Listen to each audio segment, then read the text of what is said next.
Ed Conway in particular has been outlining the economic severity of that. But this was a manifesto commitment. It is enshrined currently in law that the UK spends 0.7% of GDP.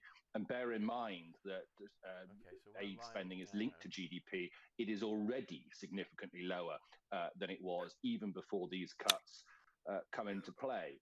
It has been a controversial move. It was widely this is recording and streaming live. Going to happen because there was no pushback from the Treasury, the Foreign Office, or Downing Street. But some of the charities who will feel the impact most dearly have been coming out very strongly in the last few minutes. Save the Children, perhaps most so. This is a statement from their chief executive in reaction to the news, saying that today the Prime Minister and Chancellor have broken a manifesto commitment, broken a promise to the world's poorest people, and broken Britain's reputation for leadership on the world stage. But Adam, I think overseas aid tends to fall into, or public opinion on overseas aid tends to fall into one of three categories, really. Those who believe it is a very important thing for Britain as a wealthy country to do. Those who are reasonably ambivalent about it, but think if they can afford it, great. And those who are fiercely opposed to it because they believe that the money should be spent at home first before given to other countries. And so I think what the Chancellor and the Prime Minister are aiming at here is those in that third category and a bit of the second category. Okay, Alistair Bunker, thank you very much indeed. Well, we saw the state of the markets just a moment ago. It seemed to me that... Oh, you on an open live stream, are you? The markets were down. Let's get more on the reaction from our business presenter, Ian King, who's in the city. Ian. Yes, Adam. I mean, markets are pretty well unmoved by what they've heard from the Chancellor today. Everything was pretty much as expected. Sterling was off by about a 50% against both the euro and the dollar prior to this speech. And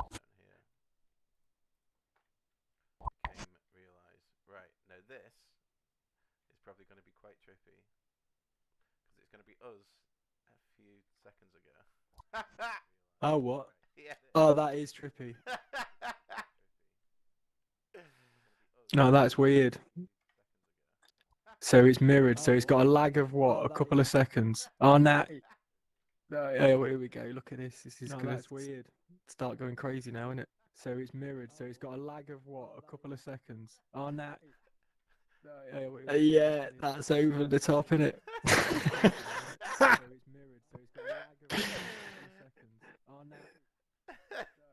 Yeah, that's over the top, isn't it? I don't know whether I'm listening to you laugh now or the video laughing or what. That's amazing. I don't know whether I'm listening to you laugh now or the video laughing or what. That's amazing. Yeah, exactly. This is exactly what we need. If we can have another one on that end, can we mirror it at that end of there? It'll just be an infinite world of madness. We head bending. Exactly. This is exactly what we need. If we can have another one on that end, can we mirror it at that end of there? It'll just be an infinite world of madness.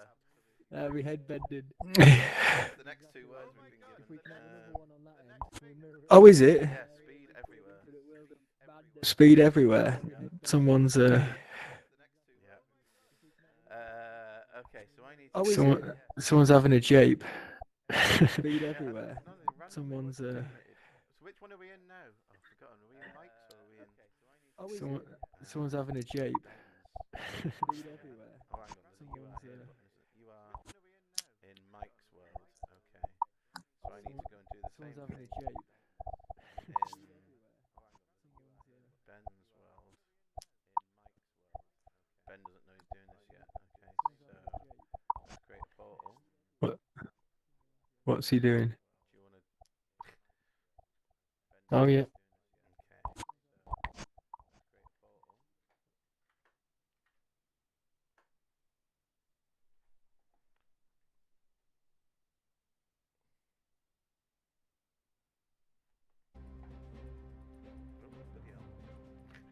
Right, okay. Okay. I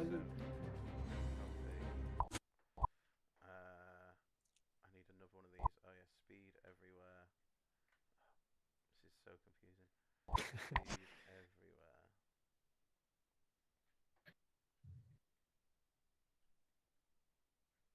Here we go. Look. Yay, speed everywhere. Bang. And boom. And there you go. Okay, this is wild, isn't it? Okay, and this can give you. This is quite a good way of creating mad visuals actually as a background, because this is quite low real estate, isn't it? This is quite a good way of creating mad visuals actually. Yeah, that's plenty to, plenty to spark off ideas. Isn't it? Oh, actually, you know what I could do? So mad visuals actually. Yeah, that's plenty to, plenty to spark off ideas. Where's that URL again? I could create a link. I could do it at both sides, right? But I'll just mute one of them so you don't get the double audio. Yeah, you don't want that out because there's audio in audio Shit. on that. Anywho. Yeah, so if I go to video URL. Yeah, you don't want that out because there's audio in audio And then on that. Anywho. Right. Then. Yeah, you don't want that out because there's audio in audio. What you want is somebody with a live stream filming like the back end of Moon Street and having like a video of Moon Street in What the you background. want is somebody with a live stream filming like You just need a loop, wouldn't you, of like a minute or something with a video of this street just disappearing off into the background. You just need a loop, wouldn't you, of like a minute or something. Yeah, with a video of this street. and it just makes more use of the skybox area a bit. Yeah, it does that, doesn't it? Yeah. This is hilarious. And it just makes more. Yeah, I'm digging this, man. Right, is that gonna work? Yeah, I'm digging this. Oh, Man. shit. I'm gonna have to make sure I don't use all my battery doing all of this dev and then like not have anything for the talk. True, yeah. Okay, that hasn't I'm gonna have to make sure I don't use all my battery doing all of this dev and then like not have anything for the talk. Edit, play. Oh, right, why wasn't that on auto start? I'm gonna have to make sure I don't use all my battery doing all of this dev and then like not have anything for the talk. Why did that one not auto start? Whoa, why is that's a bit confusing. Volume 1 starts at 9. That's odd, because that one.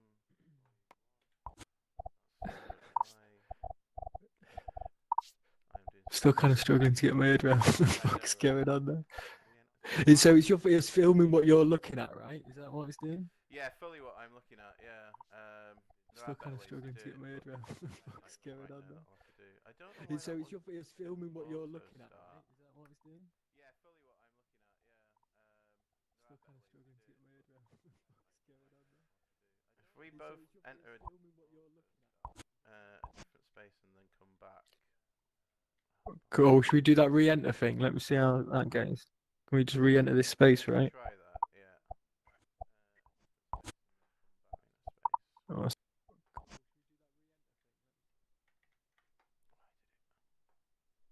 Oh, I see what I've done. Auto start from the beginning. Publish.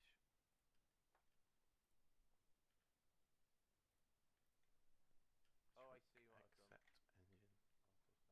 Whoops. I know what I did, basically. I found the auto start button. So config.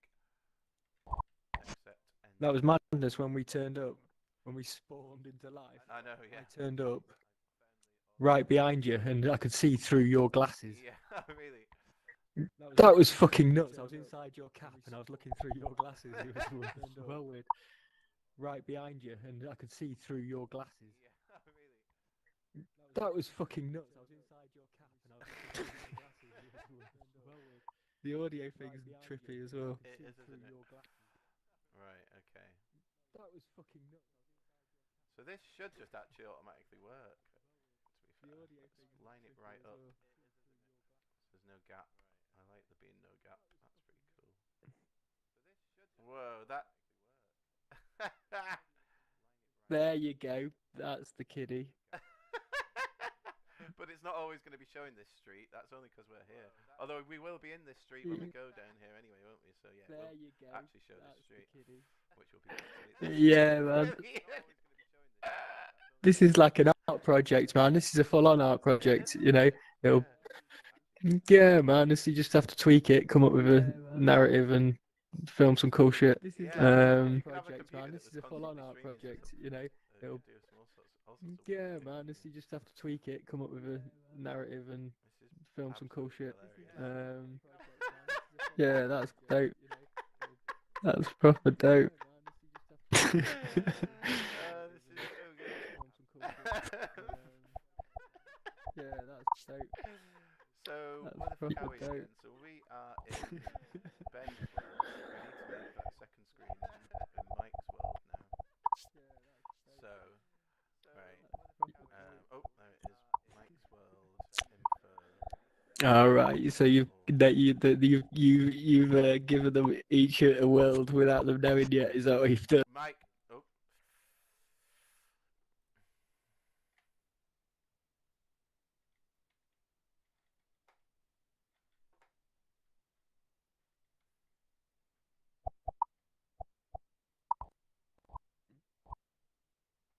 Oh yeah. Yeah, Mike knows, Ben doesn't yet. Sound. Oh, Ben will be chuffed. I'm sure. I mean, to be fair, they actually shouldn't have to do anything. This is just, it's more of a just in case, this really. Friendly function. Friendly function. Good couple of words. I really like just getting randomly generated words as well. Edit mode.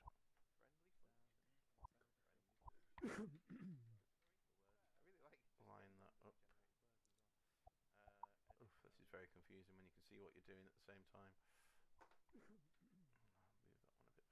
Line that up. This is very confusing when you can see what you're doing at the same time. Right then. Cool. There we go. Yeah, man.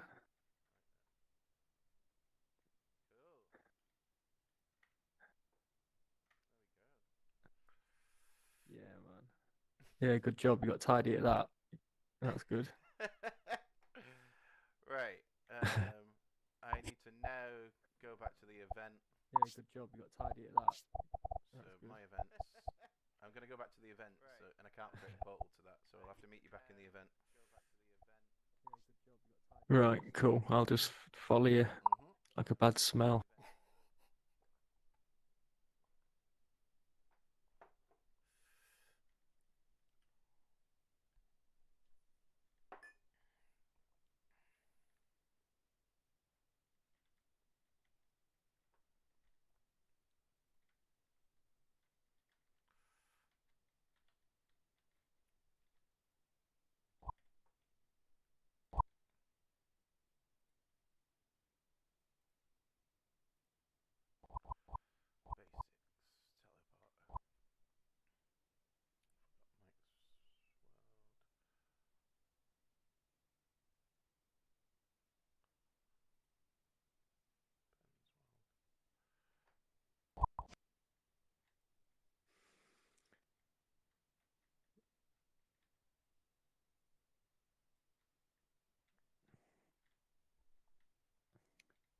Okay, where's my audio? Mic. Mute mic by default. No. That's what I want to do. Mute when alt space is idle. Yes.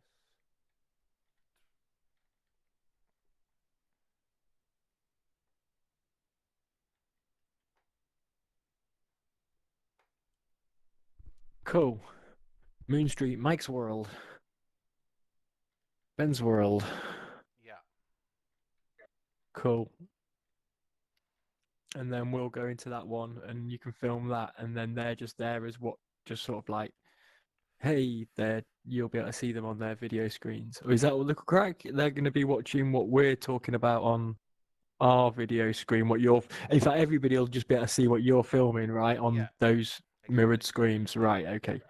Right, sweet. So whatever we end up looking at and stuff is just gonna Yeah, that'll be funny. So I'll just prep everyone for their like heads to get fucking bent out of shape, and so when they'll turn up.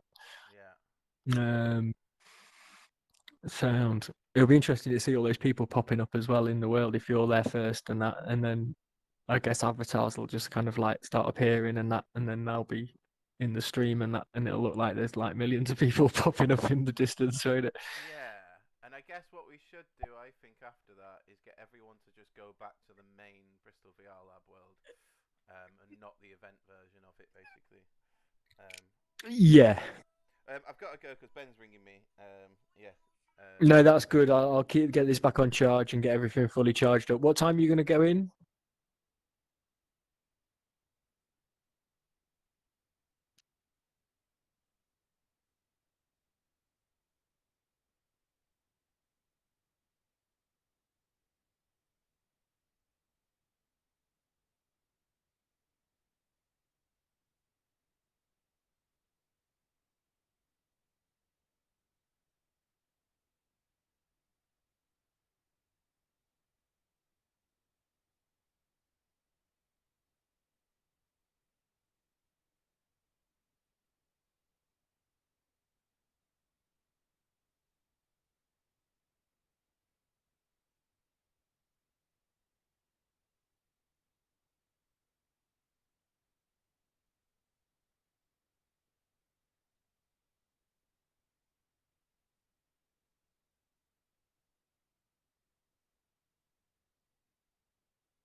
Hey, Yo. is this? Yeah, I've still got control. That's good.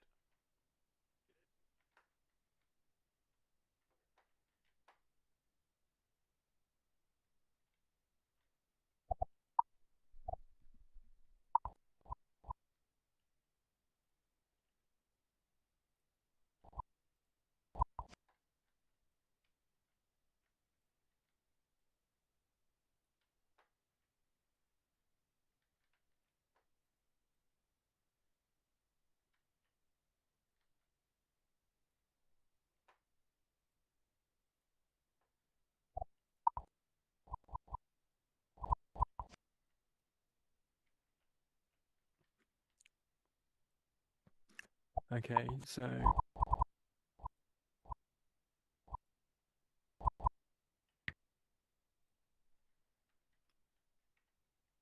lab.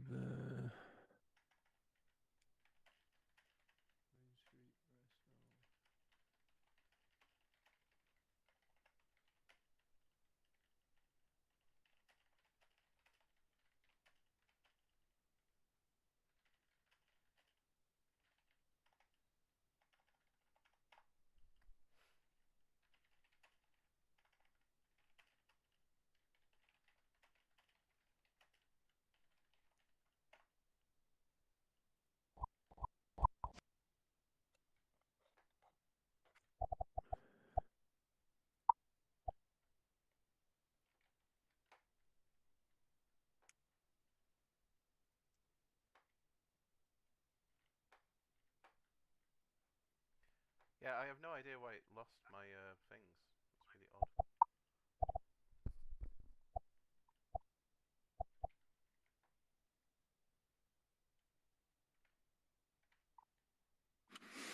Yeah, it's a.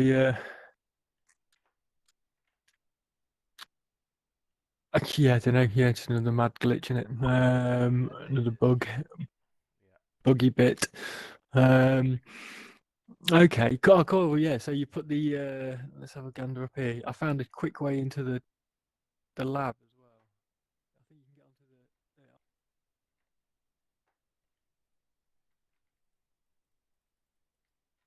How did you do that? Interesting. You How did you do you that? can jump through the windows. I You can can't. jump through the windows. I don't know how to do that. Have you got your teleporter thing, or you haven't got? Um, but- so in VR, I can go through.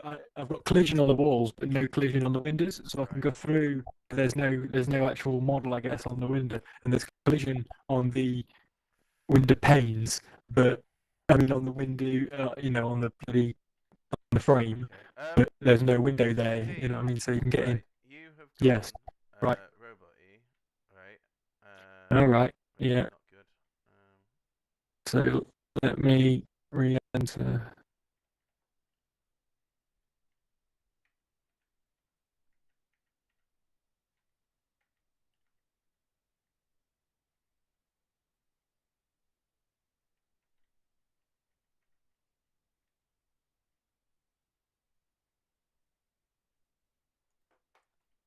Okay, let's see if you're still robot-y. Hello. Yeah, you're fine now. Do you know what? I might actually take the stream off that thing because it's extra. It's just extra bandwidth, actually, really, isn't it? I'm gonna take it off over there. Was it on in the lab or not, Balls? Do you want to click amplify my voice just so that you're amplified and I can hear you? Was it on in the lab or was it not? Because I don't think I did it in there, did I? Or did I? Can you hear me? Oh, you need to amplify your voice on the host tools so I can hear you. Oh, there you go. Yeah. Right. Have you got me now? Yeah, I got you now. Cool. So what were you saying? What? Oh, balls, can I not? Hang on 1 second. I said,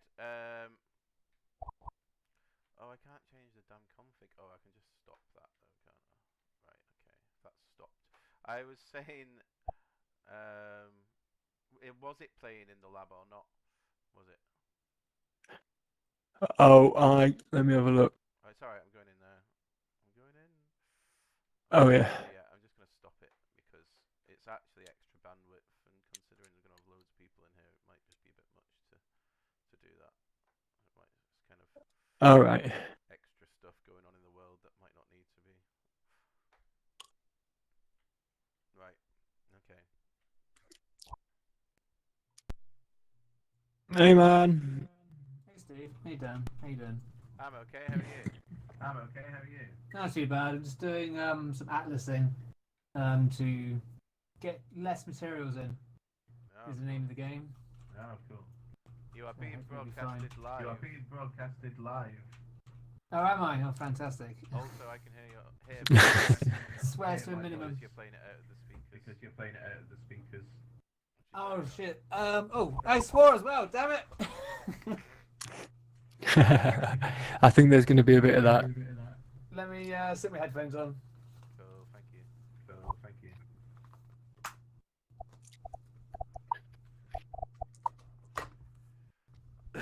Shall I do a bit of an intro when we That's start, better. Mike? Not Mike, sorry, Steve. Yes, you certainly can do. Cool. We'll also probably Yep. wait a few minutes to start, just to let a few people get in and all that kind of I business. was going to say, yeah. Is there a like that music player or something? Can have like some quiet music playing in the background for the live stream or something? Times, and every time I do, oh, right. Do you know what? I'm going to try it again. Every time I seem to get it all wrong, but I think I figured it out last time. I am gonna. You're getting quieter when you go away. Are you amplified? Oh, I turned my amplifier off. Oh, bollocks! I picked up a rabbit. I'm swearing again.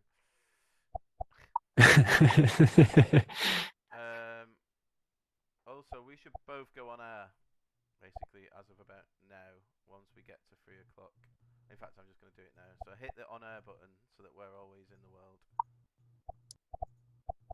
Okay. On air now. Cool. Actually, I'll actually be. Oh no, I'm going to do this.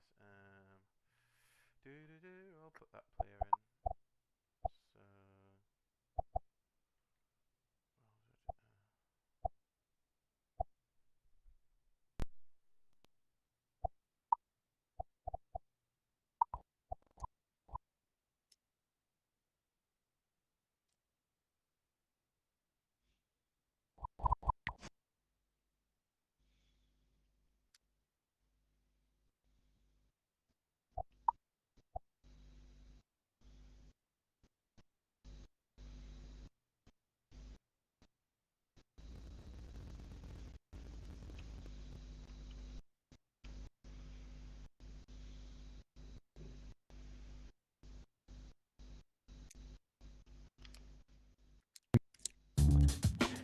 Hey, how you doing?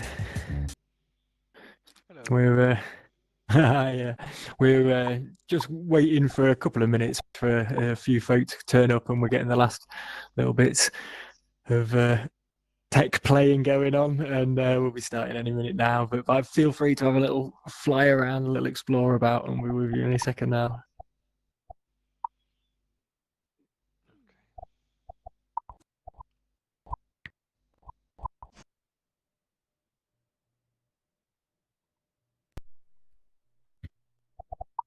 Steve, I have just figured out one thing.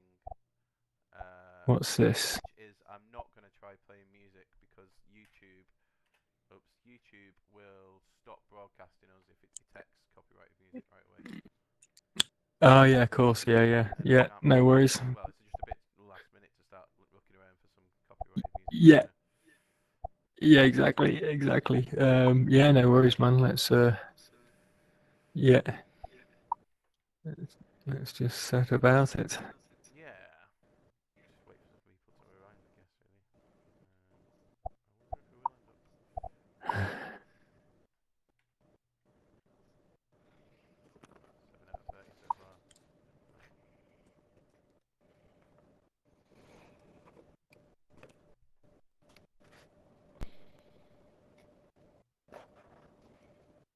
How you going?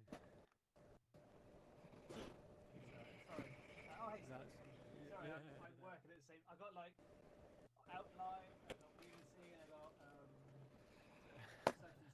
time, so I'm looking at the same thing but in different sort of apps. Yeah. If that makes sense. Yeah, it does. It does. It makes far too much sense, unfortunately. Yeah, I know exactly what you mean. Talking to right now. No. How are you getting on? Are you studying and Yes, yeah, not too bad. Yeah, good. Few bits and bobs this morning, and playing around inside the worlds. And I don't know if you had a chance to have a look in there, in your allotted world. But yeah, I had some interesting. Hey man, I had some interesting playing around with the video screens and the live streaming multiple streams Oh, cool. of the same I place. mean, I haven't had a chance that to you're do in. any of It's that sort of interesting. stuff yet, but I assume Yes. it's pretty straightforward. You just sort of hook it to your URL and you stream from there, basically. Exactly, yeah. Dan's got it kind of all covered. Where he'll be kind of like the camera flying around and filming what we do, and then that can stream in multiple places, and it would look really good. It came up with some interesting stuff, so it was good. So he's his producer, yeah. He's sitting in the back pulling all the strings. Yeah, absolutely. He'll be multifaceted. Yeah, starring producer. So you even have that Steven Spielberg look on you. You got the beard, you got the hat, you got just need a chair. Exactly. Everyone needs one. Exactly. Everyone needs someone bossing around. You got to see the chair he's sat in at home. Can I get a little bit more light, a little bit more volume as well? Yeah. Fantastic. Is that better? Hey guys, how you doing? Oh, that is better actually. Yeah, I didn't have to actually turn up a bit myself. That is much better. Great. Oh, Dan, just so you know, I tried doing a map on the floor. It didn't look great, so I stopped doing that. Yeah, it looked a bit naff. Doing that. Yeah, I didn't want to continue any further and waste any more time, so I was like, nah, just go straight into Atlas and something I can do. But there you go. How did you get on last night?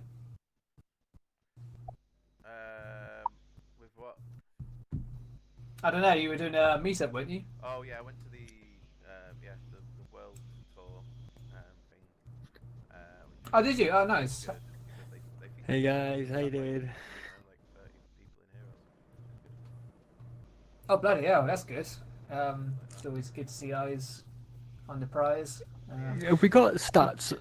Have we got stats on people joining and stuff? Then, Dan, do we see that? Right now, there's 14 people in here. We might not even end up. Oh, is there? Onto all that effort for no reason. Yeah, no, that's good. We might be able to use up some of those live streams again then. Yeah. I mean, you had like 50 people when you did that first meetup. Was it about 50? I don't know. What was the maximum number there? So we've got about 14 people in us so far, or something like that. Hello, everybody. Hi. We've got 14 of you so far. We'll just wait on another minute or so just to see if any more people are dropping by before we get started. But sounds good. Okay. Yeah, we've got host panels here. Okay, right. I've got the stats here. Okay, right. I can see people coming in. Yeah. Click rooms, you can see how many's in each different room, basically. Okay. Yeah. So yeah, you're witnessing me learning live. So this talk will be full of caveats as we go through. And we've been building bits this morning before we've come in as well. So it's all going to be on a ride together. So if I'm at the host panel, and then I've got rooms. Okay, yeah, and you can see people in between the different rooms. Right, we've got you.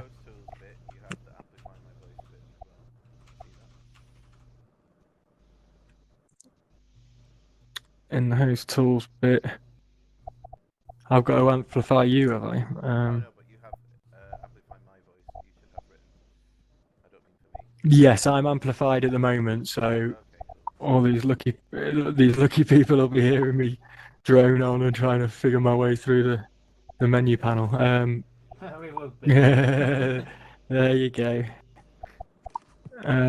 Great, which is always good viewing, and we're live streaming now, right? We're live streaming from mine, Okay, there we go. So this will be riveting viewing for everyone. Sure, yeah.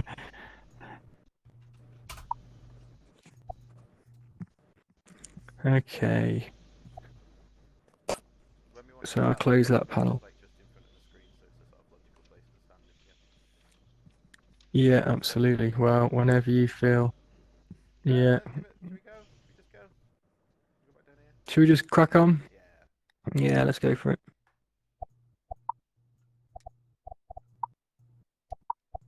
Hi everyone, welcome to BVRL 2.0, a space that Posable VR, which is myself and Ben Truella, who you can see just in front of me, have created, and it's a little bit of a tribute to Bristol if you've not been to the space before. So it's a bit of a tribute to Bristol in the UK, which is where we're based, and we were previously running a co-working space for people that were working in virtual and augmented reality. Steve Flanagan, who's going to be speaking today, instead to my left, is he was actually a resident in the lab itself, and he is pretty good at the old photogrammetry game. So we thought we'd bring him in for a little bit of a talk.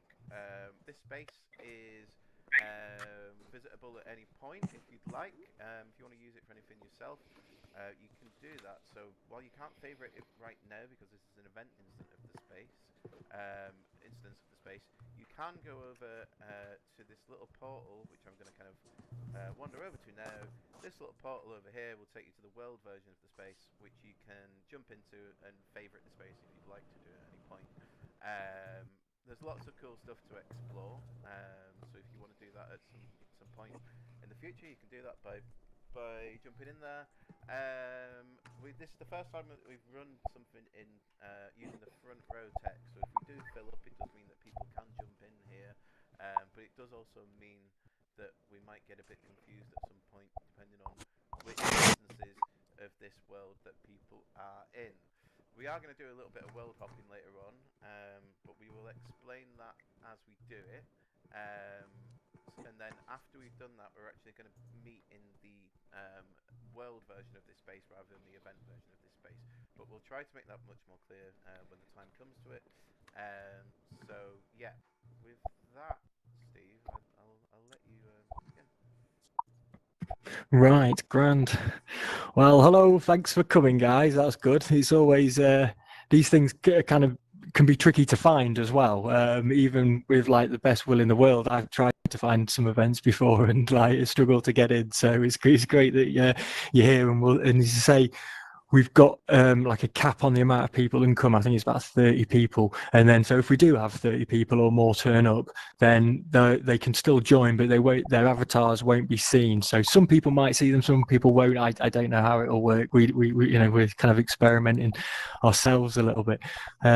So as Dan said, this is the Bristol VR lab, I suppose, and it's an awesome world. It was built again by Dan and by Ben and by Mike, who's over, and they've built this amazing space that we can come and keep the conversations going, really, because the VR lab itself, if you didn't know and you're not familiar with Bristol, is this building here over there. So over to the right behind us, this was the lab where we used to work from, and it's Mike's done an amazing job on it as well. It looks really like the lab. So when you're in there, it does feel like you're in the lab. So I like chatting to people by my desk in the lab because it just feels nice and familiar.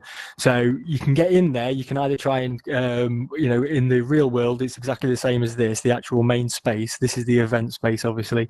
But you can try and navigate the spiral staircase and get up there, or you can get an easier access through the back door. Or I found out you can kind of teleport through the windows as well, so you can jump straight in, which is the easiest way to get in there. So that's the lab, and then some conference spaces over there. What we've been doing today is obviously I'll be talking about photogrammetry and a little bit about the workflow, how we use it, why we're using it, and examples, projects. But we're also live streaming this, so Dan is also a camera, so what Dan's looking at, he's going to be filming, and that's going to be streamed. And then we've set up we've turned them off in certain places at the moment to save sort of the bandwidth with people moving around, and it's quite a big world with quite a lot going on anyway. So to try and avoid glitches, we've turned them off at the moment. We've got screens that will stream what we're looking at internally as well. So we're experimenting with that as we go along as well. So bear with us. And as I said before, there'll be loads of caveats all the way through this this talk. So I may well come on a quest. I'm on a quest 2. So we found a glitch with this as well, that the voice sometimes drops out, goes roboty. And if that is the case, and if my voice goes weird, Dan will give me a little nod and I'll re-enter the world, and then that normally solves the problem. So that's another thing that we're having to work with. Okay, so photogrammetry. So immersive environments, that's the sort of what I trade under. And so I've been working for about 11-12 years now in media, and then before that I did a decade in outdoor instruction, so I was teaching climbing, kayaking, canoeing and that sort of stuff, and then another decade or so now doing media production and do expedition work, and it's always been quite technical stuff. So started off my first job doing panoramic photography and stitching that together, and that was like mind-blowing at the time, and stitching images together, and then got into time-lapse. That turned into 360 video, and now it's all photogrammetry and 3D modeling, and so all the technical side of kind of camera work and production. And now how we use those assets in the real world is now obviously becoming a reality, because we can take these large photorealistic models and bring them into kind of game environments and kind of up the ante, although that's all still very much in development. So the size of these models and making them work is still is still very much in play. The AAA games, I don't know if anyone's got the Star Wars, got the new Quest recently, and everyone's geeking out at home with VR.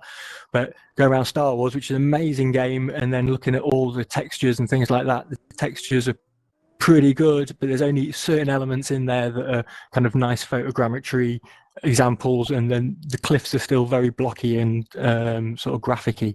So the first one, here we go. So this is working as well. So the botanical gardens. Who's from Bristol? I don't know if everyone can raise hands and things like that, if you're on desktops and things like that, if you're from Bristol, or if you're from... No, most people not. A couple are. Are people working in the industry, or are you just interested in the subject or anything like that? Raise a hand if you're in the industry. You got a vested interest in the work side.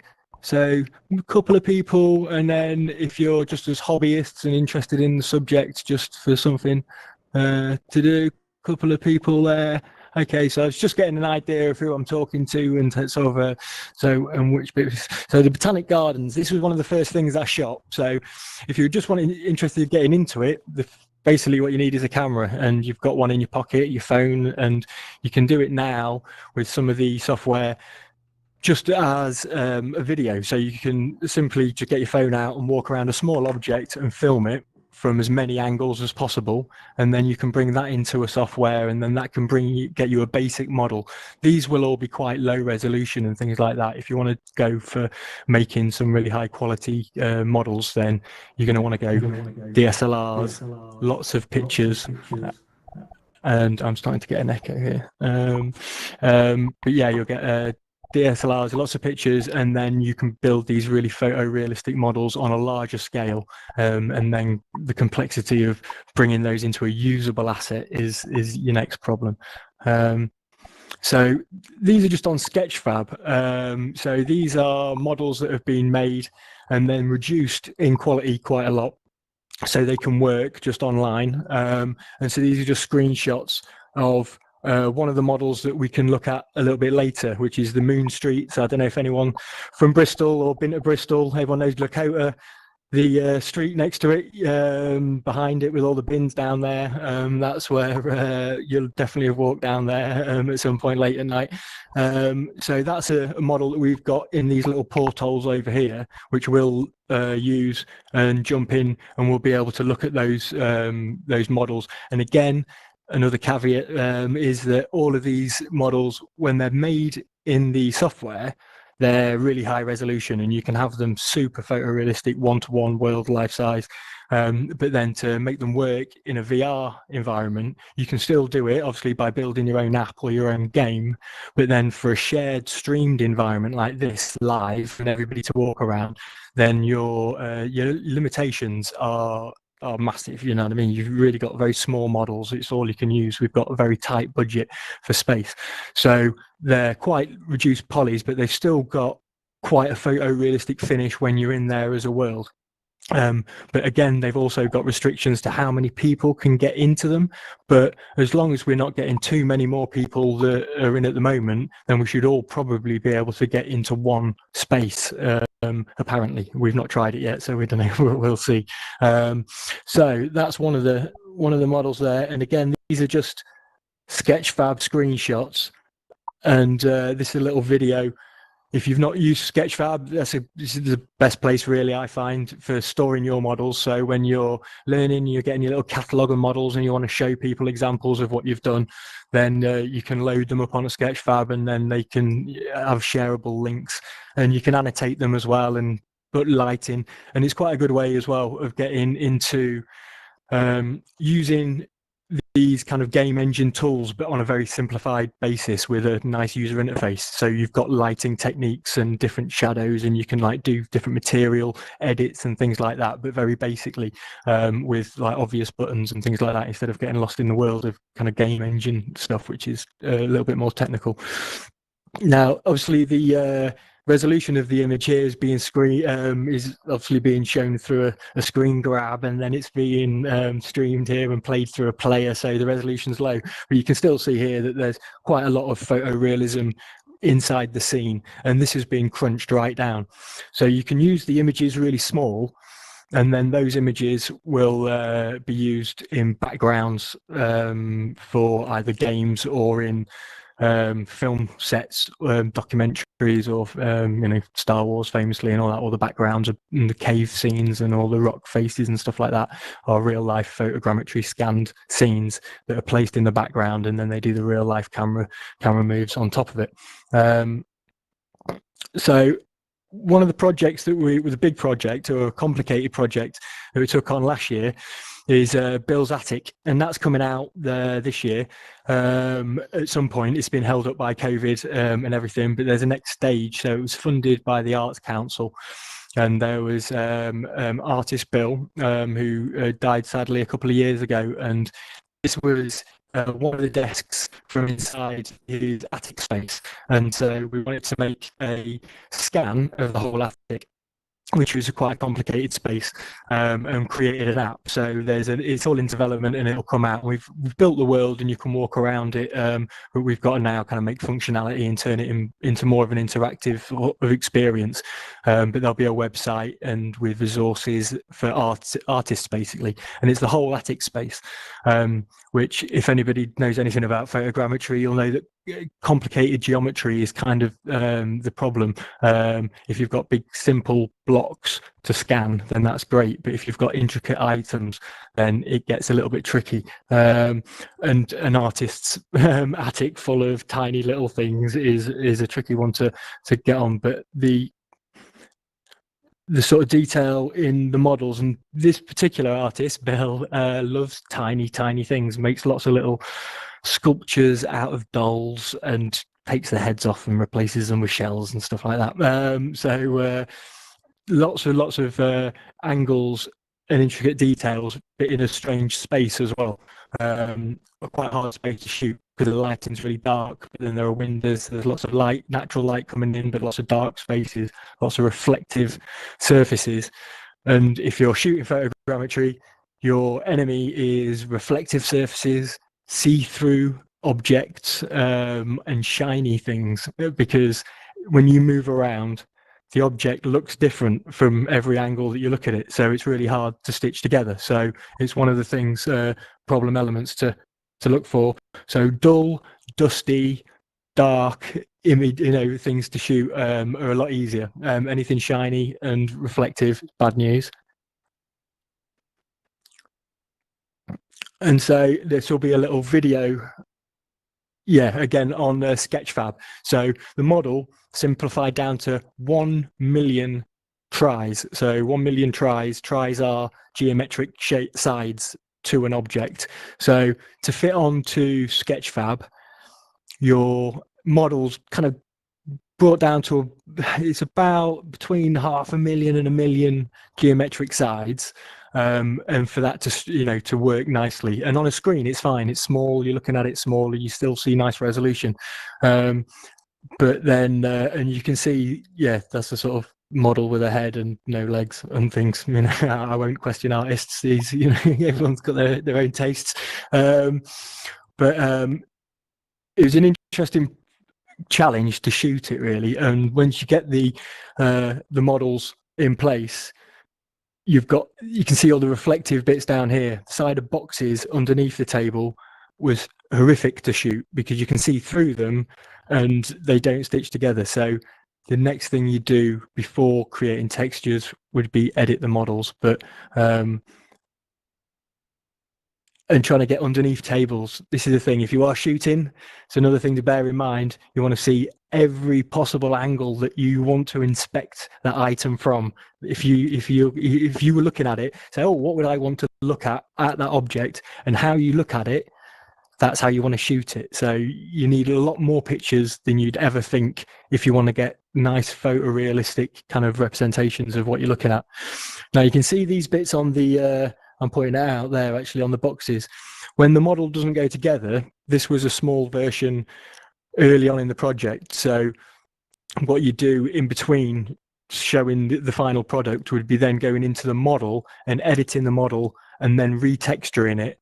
And you can fill in all those holes and those gaps and things like that in your models. But for easy results, just shooting your object and then putting it into a few softwares, which I'll talk through a couple in a minute. But there are automated ways where you can take all your pictures, put them into a software, just press a button, and they will give you a result. There will probably be small results and need editing, but you'll be able to start quite quickly. It looks more complicated than it is.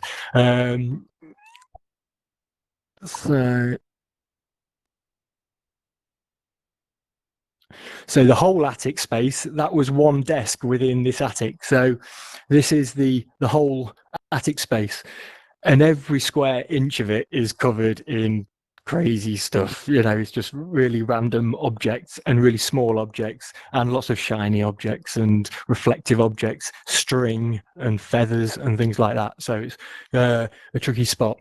When you first bring it into your software, what you've got to work with is a point cloud. So it's going to create lots of matching points between all your images, and then it's going to generate millions and millions of points, which build all your objects. And so in this case, it was close to 1 billion points or something like that. And obviously, the more you shoot and the larger the area, the larger the point cloud's going to be. And it can be quite a tricky environment to editing as well. So if anyone does media work and edits video and things like that, or if people have worked with 360 video and stuff, you know, it can be quite intense if you're trying to stitch things together and you're working in pixel to pixel type stuff, or editing photographs or something like that. You can be quite straining working close to a screen and looking at dense pixels. And if you're trying to operate in an environment like this, then you lose track of everything. You know, you see a lot of detail from distance, and then as you move in the software, it decimates the points because it can't show that much stuff on the screen at once. So as you get closer, the detail disappears and you can see through the objects and you can see them behind. So editing is a whole world in itself as well. But it creates beautiful looking images as well. And so the point clouds themselves, should a video be playing? Oh, we go. I've got a message coming up as well now. I didn't know that happened.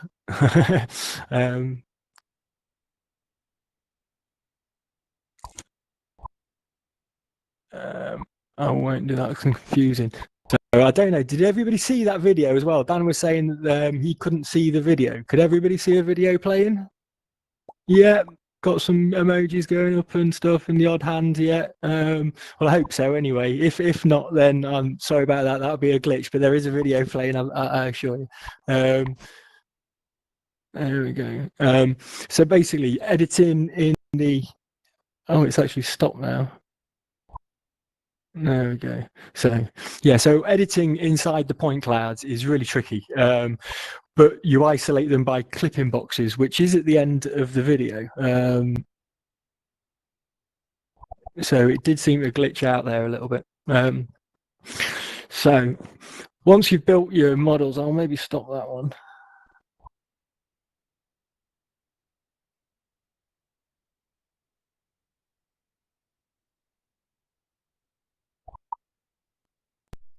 Oh, sorry, Steve, that's my fault. That. Give me a second. There we go. There we go. Okay, that was one of the caveats that I was.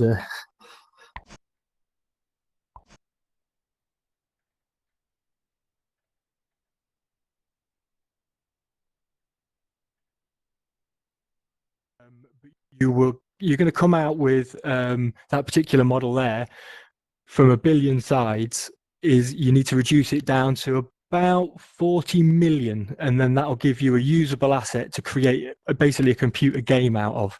But then you need to be able to reduce that again to use in a space like this. I think we were trying to get models in like the megabytes, you know, down to kind of like 40 megabytes or something like that from a model that you'd use in a computer game, which would be gigs and gigs, you know what I mean, gigabytes of data. So that was building the models basically. Once we brought these models into the environment, we were trying to bring in some. Can people see the plate behind us with a salad in where Dan is stood at the moment? Can anybody see that? Or you can, there's a couple of emojis going up, because in a headset, this is one of the glitches we found this morning as well. In the headset, there's a really nice textured photogrammetry model of a salad just where Dan is standing. But in headsets, I couldn't see it. I can't see it in the Quest 2. So I don't know whether people, if you go over to have a look at it over here, let's have a... Now, I can't see this at all. At the moment, I'm looking, just at everybody else enjoying a nice salad bowl or something. I've no idea what size it is or anything like that. And so if you've got the headset and it's working, is anybody in a headset and they can see it? That would be quite interesting. No. Oh yeah. So you're in what headset? I wonder. Mobile. I wonder if I can click that to there. So there's a picture of it. So I can see the picture. So that's good. So that's what I'm hoping you're able to see. And obviously you can see here the photorealistic texture to that is fantastic. But then the model itself is going to be a really small poly model. There's going to be very small sides, but then having a fantastic texture on the top of it makes it a fantastic asset. And if it's really small, then obviously it's a pickable, usable item within your kind of computer world. Now, if we compare that to one of the worlds where we've got the entire space that you want to hang out in, the entire environment is made in the photo environment, then we want to jump through one of these portholes. So if we have a pop over to there, we can all fit in the one porthole, you reckon, Dan?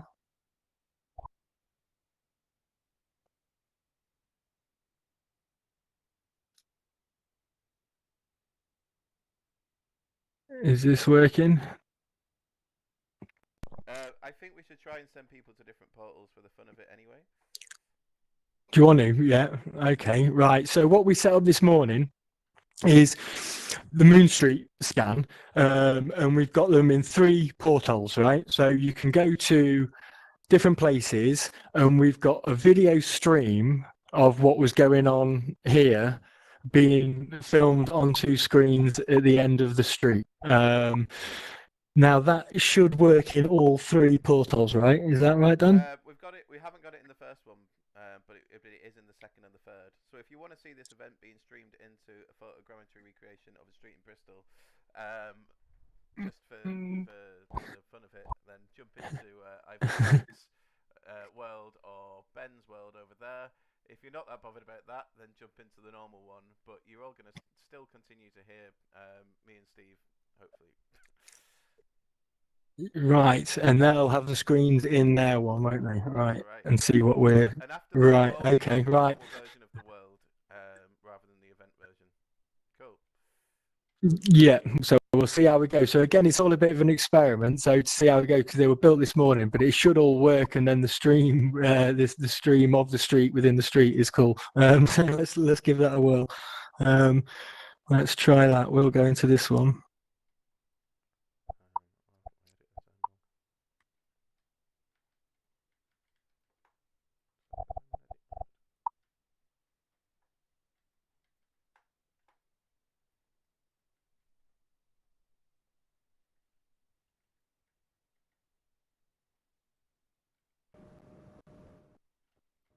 Okay.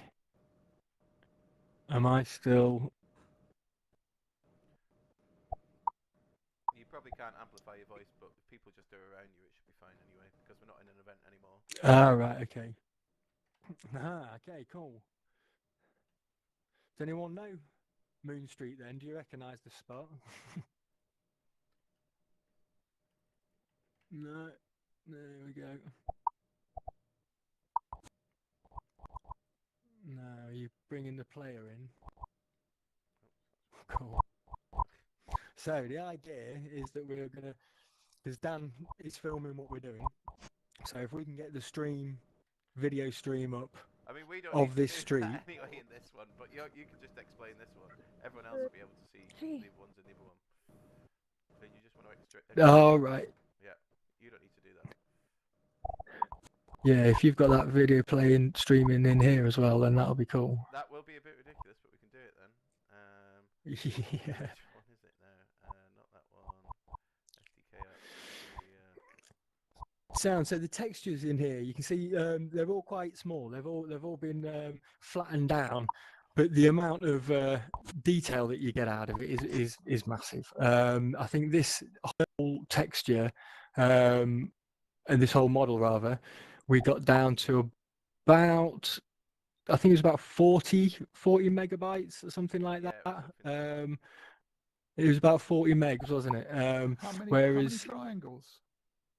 So on this one, I believe I think I got it down to about 500,000 triangles for this model. So we've got 400,000 apparently.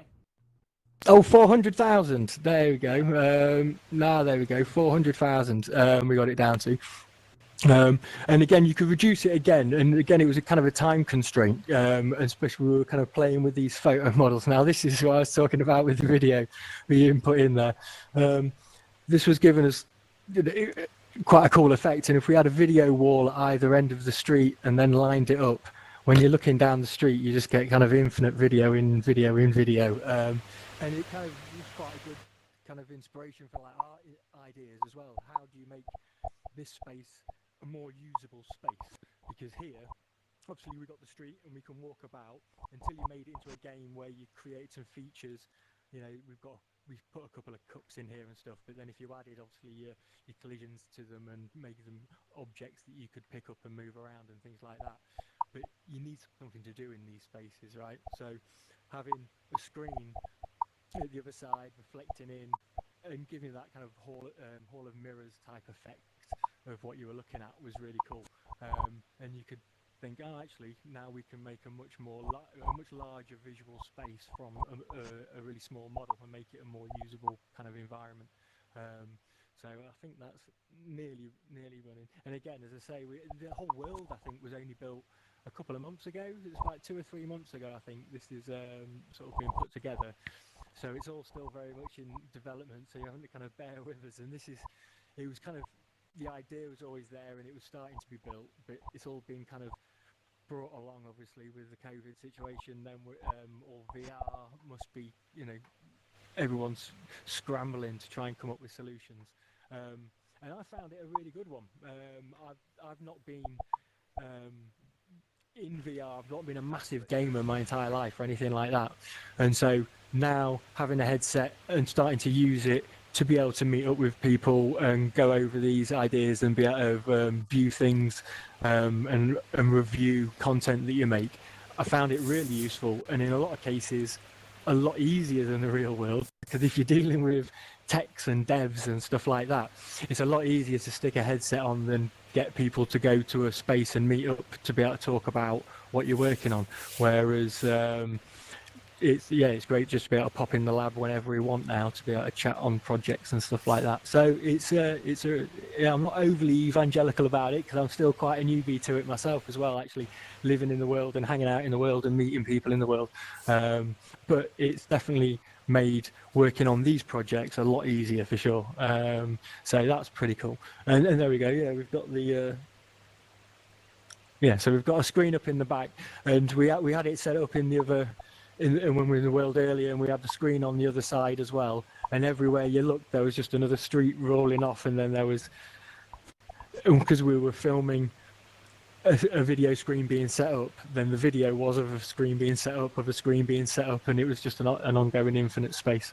So that's the world that we've shot here. And again, this, if you've not shot any photogrammetry and you are interested in getting into it, then one that I'd suggest do, because it's easy to get started, because you've got a camera and you can get kind of free softwares to get going, and they've all pretty much got a button now which is just an automatic give me a result, and it will be quite low sort of a quality edit, but you'll be able to get a result straight off the bat, and you'll be able to see where you're going wrong with your shooting, because the key is in the data. So if you want to make a nice environment, you can see here where we've cut out the sides here, you can see the sun is baked in.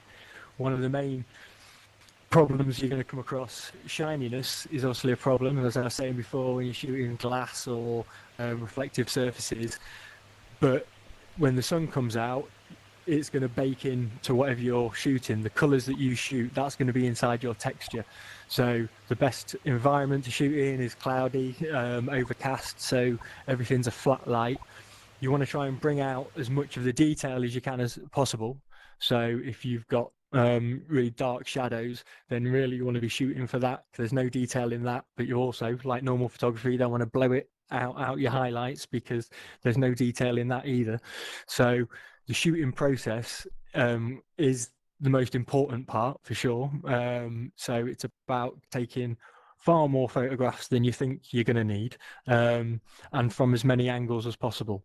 And having a process about it is really important as well, because you can kind of forget where you've been, especially in a complicated environment. Shooting something like a street is fairly straightforward. You've got nice wide angles and you've got straight lines, and you can follow straight lines, and you can follow a process, and you can shoot from high and then shoot from a different angle and go back along the line, and then shoot at a different angle from a different height and go back along the line, and then you can cover the whole space. But if you're trying to shoot in the, like that artist attic, you're trying to shoot from all sorts of angles, but you need to get several pictures that overlap with all the data. So you've got data from several pictures, so lots of overlap as well. So you can create a triangulation and get those points. So trying to get into complicated spaces is tricky. So this was shot quite quickly. And so as soon as the light came out, there was a big reflection on the side of this door, and it just didn't come out. It just looked blurry and fuzzy. So for the sake of just getting a model in and cutting it out and getting it into a space, you just kind of remove those blurry, funky triangles. But if it was a nice day, or if it were for shooting purposes, a nice day is an overcast day. So if you've got a nice overcast day, then you can just take your time over it and then get all the details you need, and then you just recreate the world one-to-one. That's the beauty of it. When you take it and you build it in an app, you've got the real estate to really bring the detail in the photographs to life. So, and another interesting thing that I found, certainly with the attic model, is in the same way that you can edit your normal photograph, you can just take a picture and it just looks like a photo representation of the light of the world. But you can also put filters on there, and you can edit your photo in whichever way, whichever artistic way you want, and then that artistic texture will come back. Once you've made your model, you can then edit your photographs, and you can change the look of them and push the saturation if you want, or you can just change colors and really mess with them and put your own creative flair to it, and then you can bring that in as the texture and retexturize your models. So there's quite a lot you can do with it, from just having a photorealistic environment to set a training example up for a school, or to make a gaming environment, a beat 'em up, shoot 'em up type thing, or if you want to make art projects and stuff like that. So it's a really good way to kind of sculpt nice looking environments, because if you were a modeler trying to build something that looks like this, it would take you a long time to try and get all those details. So that's cool. And there you go. Yeah, so there we go. We've got a world inside a world. So as Dan was filming himself trying to align the videos behind, and I love this, we were only playing around with this morning, but as he's looking at me, then obviously I like it less and I can see me. I preferred the world in a world in a world. But yeah, so that's what we've been playing with so far, really. My main work that I do with the like model building is more laser scan backgrounds for documentaries and stuff like that at the moment. That's the main work. I don't work in the gaming industry so far. Our personal projects are much more kind of building gaming environments and stuff, but it's everything's been kind of brought to a bit of a halt over the last year or so. So this is a good kickstart and getting back into things, basically, and so hopefully a lot more world building and a lot more bringing a lot better textures, so optimizing these environments more to make these worlds more accessible, and adding to them, just making more worlds. So that's where we're at the moment. So is there any questions?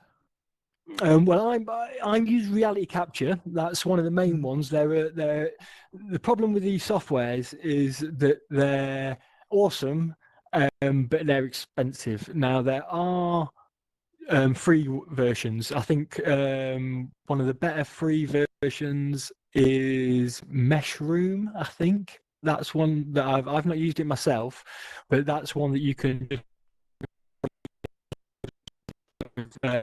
very similar quality results to reality capture, which is not to be confused with, I think, Recap, which is also capture reality, but that's an Agisoft one, I think.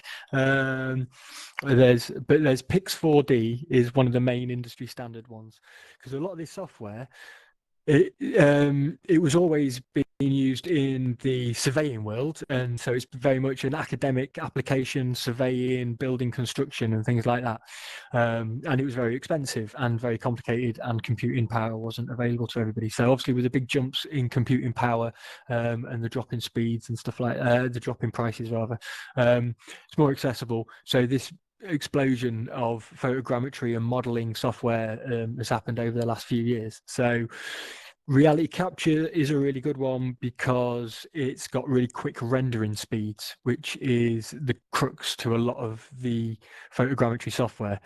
It takes a long time, and you need a powerful computer to do it as well. So if you don't have a powerful computer to do it, you can still do it. It'll just take a really long time, or you very much will learn, which will be a good way to do it actually as well, because you'll spend a lot more time refining your optimization. So you'll be making your models smaller, and you'll get better at making good quality textures on top of small models, which is that's the key to making it work in a gaming environment as well. So having those restrictions when you're learning isn't a bad thing, because if you've got a really powerful computer and loads of hard drive space and all of that, then you start building massive things and then no one can use them, which is one of the problems that I found when I got into this. I just love making massive stuff. I'm not really interested in building like this salad bowl that we saw earlier and rocks and sticks and things like that. I want to scan cliff faces and caves and trees and build worlds, but photorealistic ones, and it's not realistic to be able to put those into a, certainly not into a shareable, streamable kind of space like this. So yeah, so interesting. But the main ones, Pix 4D is a industry standard one, and a lot of the thing that will inform the software that you use as well is who you're working with. If you're doing it for work, what do they want from you, and what software are they using, because you'll be wanting to provide those people with, you know, the formats that they're used to using as well. So that will inform what you want to use as well, or have interim third parties where you can convert into files that they use as well. But yeah, Autodesk has always been a big 3D software company as well. They've got all sorts of stuff. So Autodesk, Pix 4D, Reality Capture, and Meshroom is free. But again, like everything, you know, Google, just jump in there, Photogrammetry, free softwares. There'll be loads of videos showing results and things like that. But Meshroom's a good place to start. Anyone else got any questions? Is everyone's mics on? Is that the crack here? Can everyone just chat? Is that? Can we jump into the lab to go for further though, for more questions at this point? Yeah, absolutely. Yeah, absolutely. Unless anyone wants to say anything about this spot, anything in particular about this model that they want to know? No? Cool. Okay, let's jump into the lab. If we go into this jump here, to the. follow us through, and then yeah, we'll be in the normal version of the space.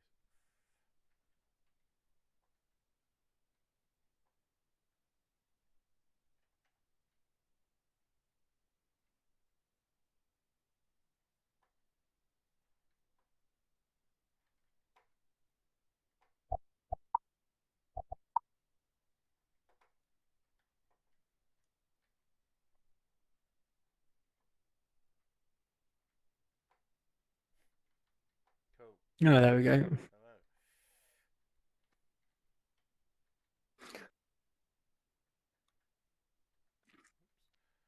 So this is the world version of the lab. So if any of you guys want to favorite this in here, then you can come back to it at any point in the future. You couldn't have done that with the event version before, but that just means that you'd be able to explore if you like. But yeah, do feel free to carry on asking some questions if you have any more.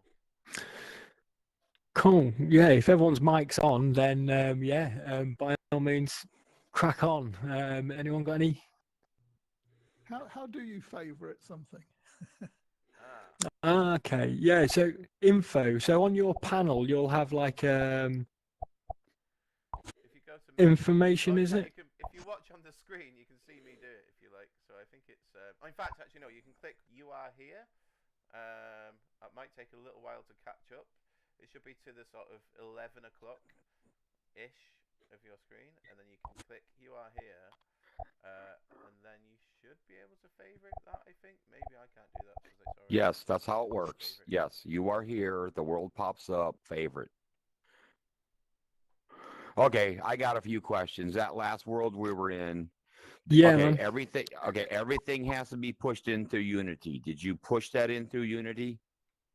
Yeah, I was delivering the model. So basically, because I'm more of a cameraman, really. My background was more cameras, so I was all about capture and building the content, and then I try and crunch those models down, send it over to Dan, and he'll put it through the Unity world builder. I think this whole world is built with the Unity kit. Yeah, is that right, Dan? The way that it works, yeah. Essentially, you kind of I don't know where Mike is. Well, Mike's probably a good person to explain this a bit because Mike uses a 3D modeling tool of some sort. You use Maya that you've been using mainly? No, was it 3ds Max? Yeah, I can never remember which one you use. Okay. Oh, sorry, I could actually talk. No, I've been using Modo. Not many people use Modo, but you can use any 3D application like Blender, 3ds Max, Maya, anything to reduce poly count. We got multiple world builders in here, but the cornerstone is Unity. You can't push nothing in here unless it goes through Unity. In Unity, In Altspace Unity, uses that's where Unity. you do your optimization. Okay. Now you're talking about you're getting into worlds that are too big for, let's say, the Quest users to get into. But when you use Unity, if you know the basics of Unity, I've pushed in one of the biggest fairgrounds in Altspace, and people with the Quest have no problems getting in. You just have to know the basics of Unity and how to do the optimization. In here now, they're starting to push through a thing called Web Projector.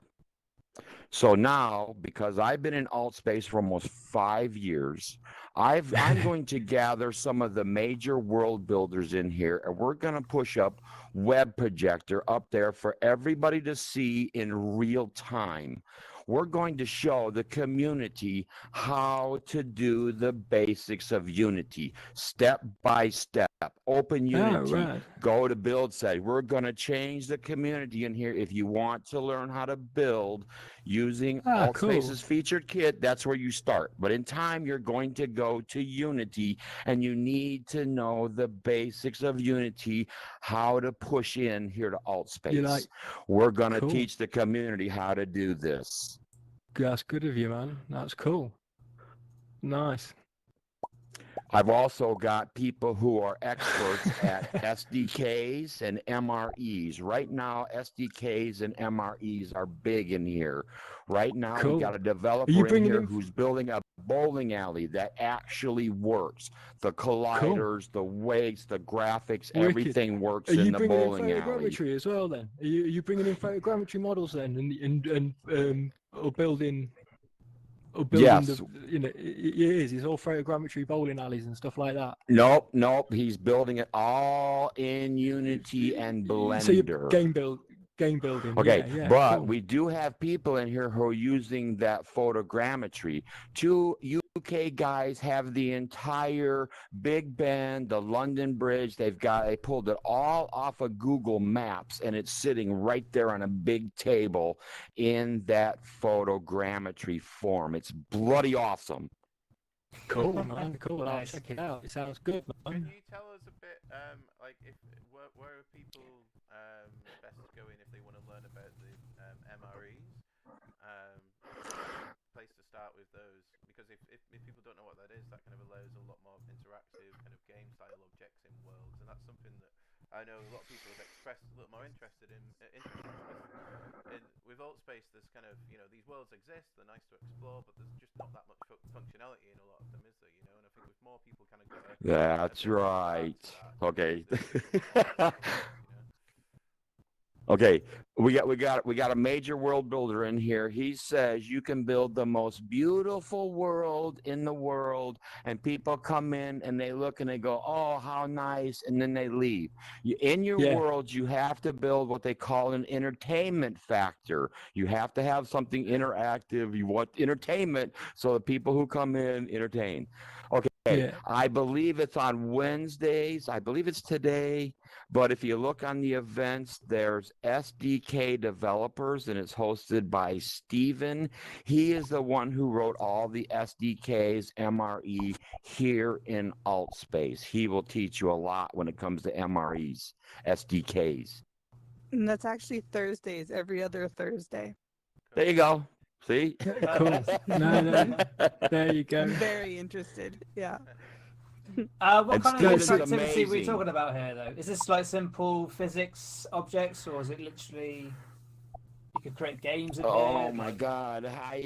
Okay, I'm just starting to get the concept of that crap. But okay, the guy who did the bowling alley, he's working with MREs and SDKs, because you have to be able to grab the ball. You got to be able to throw the ball. You have to have the pin set up. You have to have gravity set to the pin, so when it hits it on a certain weight ball, it's all that little detail that makes things function. Okay, in here, you can take an object and make it interactable, grab it, pick it up, throw it, blah, blah, blah. But to make things really work, that's all SDKs, MREs, and they're just exploding in here right now. Yeah. I Right? suppose everyone's pushing this as well, especially at the moment. We've got so much time, and there's a lot more weight behind getting these things more functionality in these spaces because they're getting used a lot more, I'm assuming, over the last year, and hopefully it's going to keep developing. And by the sounds of it, if we can get this functionality and the optimizing those models down, exactly as you were saying, bringing them into a usable space, so you can create all of these with that photorealistic texture to it as well, and then it still be a usable spot. Because here, it being just having a space where you can just come in and have your own meeting and a function is kind of our purpose for it at the moment, is to replace the lab, really, where we were just hanging out anyway and then meeting people and then talking about projects. And if you can have your own spaces here, we were talking about having some of the worlds or some of the islands that do float around as like little private meeting rooms, as we would have in the lab, so if you were coming in for a meeting with somebody, you just grab a room and talk about your project. Whereas if you were meeting people here in the VR lab, then you could maybe, in the future, be able to just jump on an island and have your own little bubble and just have a little meeting whilst the rest of the space is there, and still jump back into an event afterwards. To have some sort of whiteboard functionality in there, or just some sort of more interactive kind of things. I think it'd be lovely. Yeah. Memories, Yeah. No, it'd be interesting to see that develop. But yeah, has anyone else got any other thoughts or questions about photogrammetry, the process, shooting, or post-production software or anything like that? Is that a question from Mike? No. Oh, yes, Oh, a question. hey. I want to know, is the photogrammetry technology, you have to be very close to the object, or can you do it very far away at all? Well, no, being wide, it's a bit of both is the best answer. The closer you get to something, the more resolution you're going to get in your pictures, which means the more the more detail you're going to get in your textures. But then obviously that's going to make your model size bigger as well. How close do you need to get to it? So the further away you like are sticking a camera to a drone or something, and that I often do. Absolutely. Yeah, absolutely. The main staple for it, where it all is being used for years, is in the surveying area. So you're setting up automated drones that have got pre-flight paths that just kind of do hatchet flight paths overhead, and they cover your entire environment.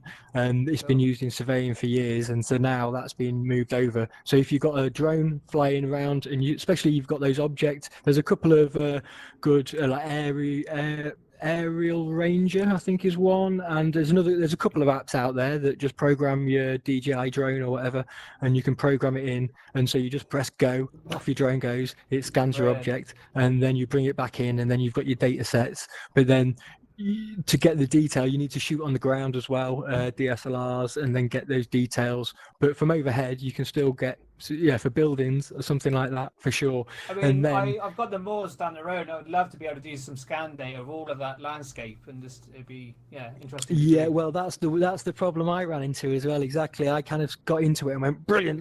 And one of my friends, we sent the drone with 360, because I came from 360 before getting into the photogrammetry, and so flying 360 cameras. Obviously, your camera's looking everywhere, and then you're flying it, so you've got quite a lot of photographic data there. But then that worked out more problematic. It's much better to have one single camera with a global shutter. That's a big thing, because the DJI drones tend to have the rolling shutter. So when you're moving, you're not getting a true picture, so having a global shutter on your drone is a good, and then you'll get a solid mechanical shutter that'll get a good solid picture, and then you'll get a solid data set. The problems is you introduce problems. It's all about how good your data set is. So if there's blurry pictures, if there's shaky images, if there's something's moved in the image or something like that, then that's when you're going to run into problems. And again, shadows are a problem. And again, I want to do big stuff, so I want to scan caves and cliffs and stuff, and you can end up with quite a lot of holes in the geometry because you've not covered every, because you're looking at it from above. So shooting from below and then merging those two, or taking it to the next level on professional, like you want to do a full scan of a really big project, then you've got laser scan information coming in, and then you can overlay that with aerial photography and then ground shoot photography, and you can combine all of those, and that's the best result you can get, because the laser scan makes amazing models but it makes terrible textures because they've got really low quality camera and color information, but they've got fantastic, model capabilities. So you get much better textures out of photogrammetry, but you get much better models out of lasers. So combine the two and you end up with the best possible output. But then you also end up with, really large models. But then you put it through, the optimization process that Max, is it? Yeah, that Max was chatting about there, and you optimize those models to be able to operate in a game world or a live world like this, where we can all hang out together and still have that background, which really then will take us into that. Oh wow, I'm actually stood in a place, you know what I mean? Instead of I'm stood in a game. Although we'll still be our cartoon avatars hanging out in a photorealistic environment. But yeah, fascinating. Steve, Steve, I'd love to talk to you. I'd love to talk to you a bit later on about this. It's my main job, actually, sort of doing drones flying, sort of doing photogrammetry work and stuff like that. And there's an app called for everybody. There's an app called Hammer Machines, which has got some really nice tools for capturing things like vertical faces and things like that. So if you're looking at kind of capturing really large-scale environments, there's some really good tools out there that are evolving now to help you do that kind of sort of data capture. Oh, wicked! Yeah, no, I've not heard of that one. What was it called? So it's called Hammer Missions. Hammermissions.com. Right, brilliant. Yeah, I'll check that out. That's good. So Yeah. I'm not a drone pilot myself, but I've got a couple of a couple of drone friends as well. Whereabouts are you based? Are you? So I'm based in the New Forest. So I've been doing it for 5-6 years. But like you say, a lot of kind of construction sort of site work, but also I'm doing sort of mapping forests and things like that. And again, some of the problems that you have with more organic sort of surfaces and things. That's it gets quite difficult. Whereas if you've got kind of buildings with nice flat faces, it's a bit easier sometimes to sort of do those kind of things. But exactly, and I just like nature, so I'm screwed. I like leaves and plants and trees and stuff like that. So that just like makes life really hard. But then that's the challenge. And again, if you've got the project to do, if you've got either somebody with a budget to put the time into it, or you're really into it yourself, then if you can kind of master shooting like little texture sets and stuff like that, take your trees and leaves and bits of moss and stuff like that and build your own packs for games and stuff like that, then that's fascinating. And again, you can take it in whichever way you want to, and it can be used in so many different ways. That's why I kind of quite like it, because I was working in 360 video for quite a while, and I liked it because it was the only thing at the time that could bring you close to the real world in a more immersive way. But it was so frustrating because it didn't. You were trying to do something that wasn't real. You know what I mean? You were trying to get pictures taken from different perspectives and trying to make them like they were from the same perspective. Whereas photogrammetry, it makes sense. It's maths. It is real. You are just doing something that's real. So it's a more satisfying process to shoot as well, I find, and it can be used in a multitude of ways, whether it's a training application or whether it is just an artistic piece or whether it is however you want to use it, or a game, or take it in whichever direction. And engineer again, I did a lot of time lapse. I did about 8 years of time lapse stuff, and that's all construction and engineering stuff as well. So it's where you make your money. How are you going to make? Do you want? Why are you getting into it as well? If it's from a professional point of view, is it that you want to be a game builder and build worlds, or do you want to provide products for construction and engineering clients, which is where the most of the money is. Like with drones and photogrammetry, you end up getting steered down those commercial routes, and which is fascinating as well, because you learn loads about awesome construction projects and places and stuff like that. But at the same time, once you filmed 1,000 building sites, I want to go to the woods and film the woods. I like woods. It's fascinating, and it'd be good to. I'll scribble that flight that flight path down for sure. So yeah, for anyone that is fancying getting into the photogrammetry side, then yeah, consider which way you want to go, and whether you want to get really technical and build beautiful worlds and creative stuff, or whether you want to get just very technical commercial stuff operating. See, there you go, Mr. Pete. Okay. Do you want to see the possibilities of a SDK just a couple MRE? Questions. First of all, thank you so much for your presentation. Right, yeah, man. Sorry, yeah, one second, Max. Yeah, what's that, man? Yeah, carry on. I wanted to know how many pictures did you have to take to place Moon Street? Do you remember that? Yeah, not actually that many. I think Moon Street was probably only. I think the actual model itself actually was a bit longer. The street went on a little bit further, but I just kind of cut it down to kind of fit it into that spot. But it was. I think it was only about 400 pictures or something like that, which maybe sounds a lot. I don't know, it depends. To get a really nice texture, but that's been reduced massively. Sure. You could probably get away with, walking down the street and getting wide angle shots. You could probably get away with, 100 or two, and you'd get to fill quite a large space and still have. Because I'm reducing the model, so I'm building really high density models and then reducing them to work online. So I've got lots of fine detail. If you wanted to put your nose up against the fag butt on the floor, then you could do. But if you just want to walk around realistically in a game, you don't tend to go that close to things, and you've got collision and stuff like that to keep you at a certain distance from things. So that's the experimentation, I guess, which Max was saying in some of these places that he's talking about going to in a sec.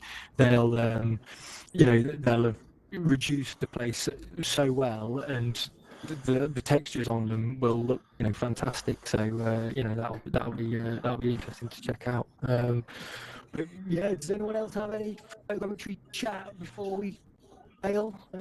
Anyone else? Steve. No?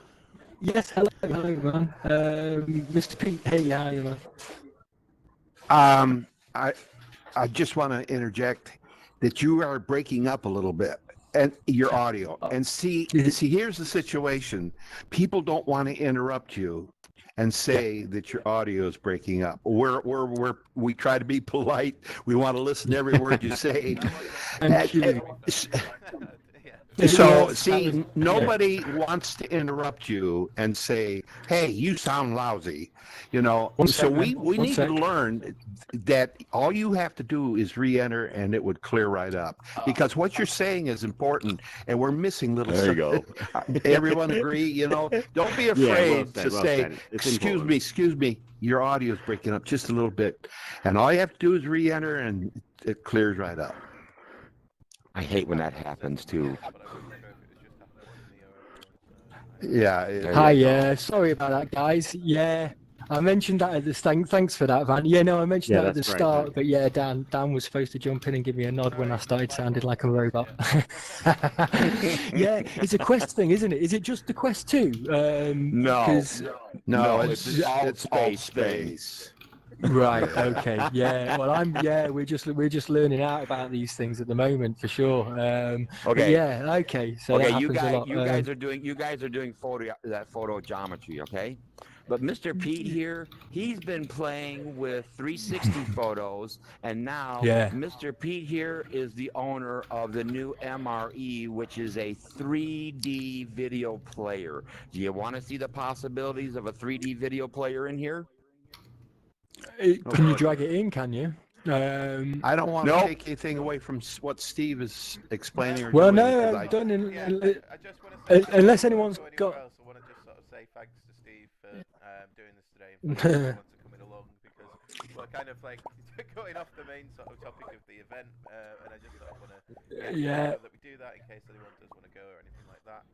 So cheers for checking this place out, and please do come and have a look again, and feel free to get in touch with us. Thanks, Steve. That was awesome. No worries. Thank you, guys. On the event.